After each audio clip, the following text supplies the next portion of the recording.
बीततावे रात हो करी हाली शुरुआत राजा जी धीरे धीरे बीततावे रात।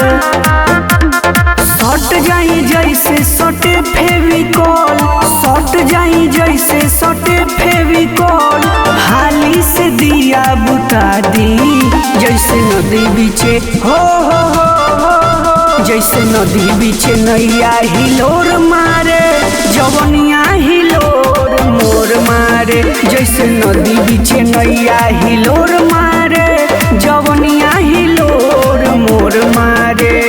फीलिंग समझिए।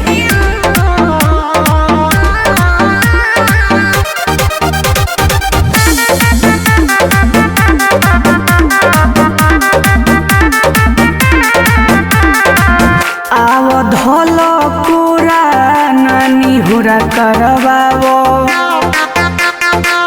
आजू के मिलन यादगार तू बनावो। आइए ना पजरा में सट जाइए। आव धल कोरा नानी होरा करवावो आजू के मिलन यादगार तू बनावो।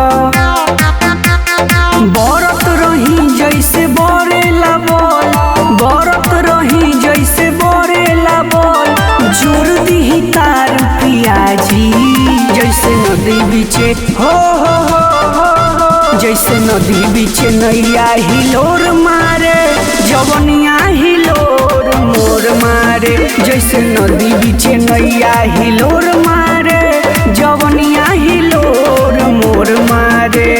तूफान हो गया है जी।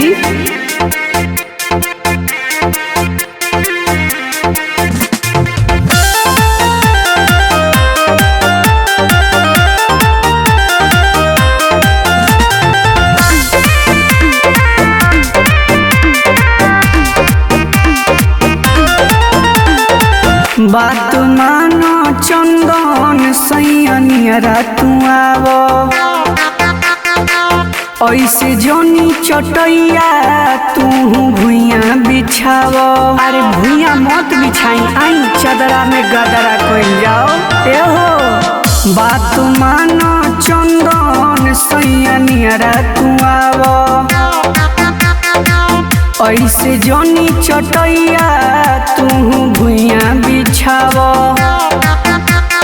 बनल बा मूड करे लो इग्नोर, बनल बा मूड करे लो इग्नोर, धड़कता जिया वही खातिर जैसे नदी बीचे हो जैसे नदी बीचे नैया हिलोर मारे जवनिया हिलोर मोर मारे। जैसे नदी बीचे नैया हिलोर मारे जवनिया हिलोर मोर मारे।